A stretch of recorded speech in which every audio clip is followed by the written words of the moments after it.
Hello everybody and welcome back to the channel. My name is the Prince of FNAF, and if you're new here, please consider subscribing, and also be sure to hit that notification bell. That way, you'll indeed be notified for any awesome videos like this in the future.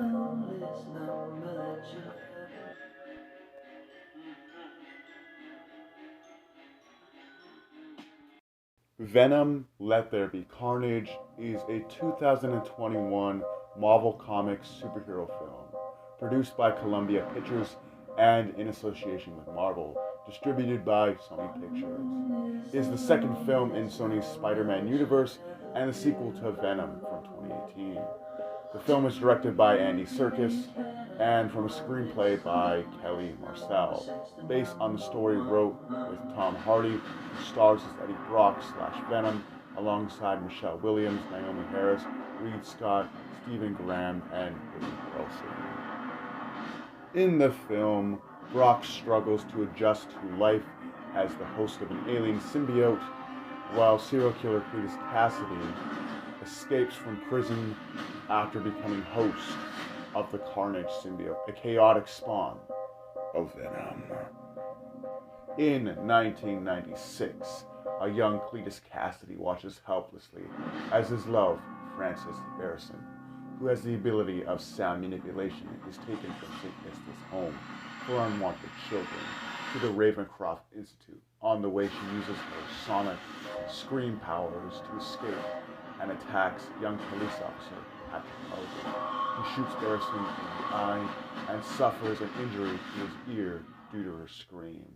Unbeknownst to Mulligan, who believes he killed her, Barrison is taken to the facility, which is hardened against his powers. Of course, this introduction to Cletus Cassidy and Frances Barron, or Shriek as she's called in the comic books, leads to eventually, after Cletus Cassidy breaks out of prison, to him making a beeline straight for Ravencroft Institute, where he and Carnage violently and destructively break her out of prison.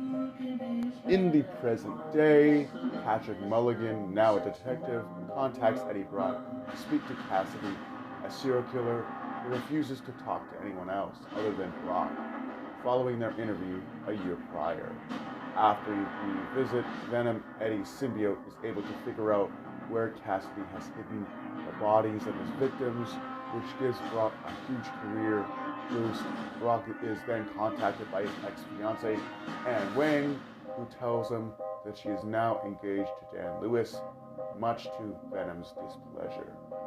Now after this, we're treated to a really heartfelt scene where Venom and Eddie Brock are driving down the freeway, going back to Eddie's apartment, and Eddie proceeds to try to attempt to kill himself. And Venom sees this, and he apologizes. Venom, who's kind of a narcissistic asshole in the Venom movies, he says that even though he has a lot of different powers and he's able to heal all the different physical wounds, he says he is sorry because he was unable to fix the emotional wounds, which hit a lot harder. And they agree to put their differences aside and try to make life for themselves better. And Venom even proceeds to make a nice breakfast for Eddie Brock the next day.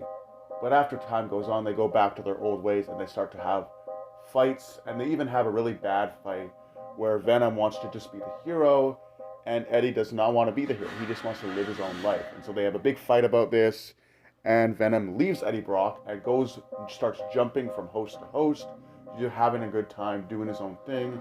But after a while, after he goes to this big huge rave and he rants about how people should be more trusting of other people. People should live in harmony. Aliens should be, coexisting with people, and there shouldn't be all this hate in the world. But there is.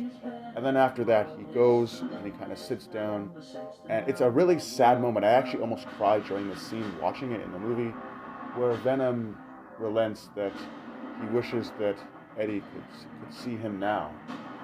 And he misses him. He misses his buddy! He misses his buddy! That's what's going on. He just misses his buddy. And I legitimately almost cried during this scene. It's just heartbreaking.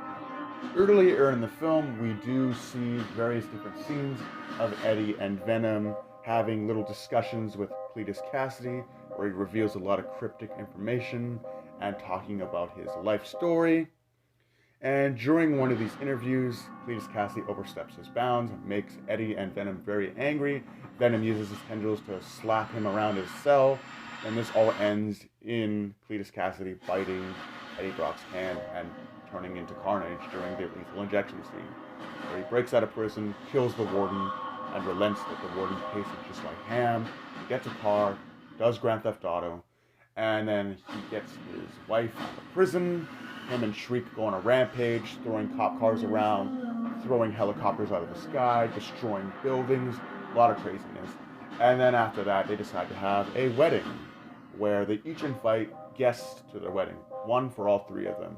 Obviously, Shriek wants to get Patrick Mulligan, Carnage wants to have Venom there, and Eddie Brock is for Cletus Cassidy.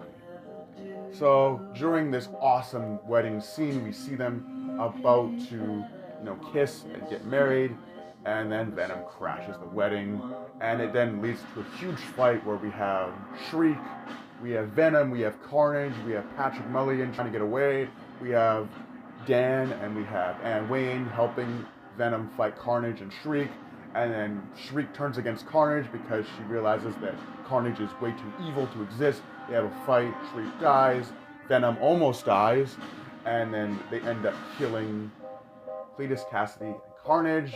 Movie ends with a real good cliffhanger of having Patrick Mulligan rambling about monsters, apparently not dead during the fight, although it looked like he died.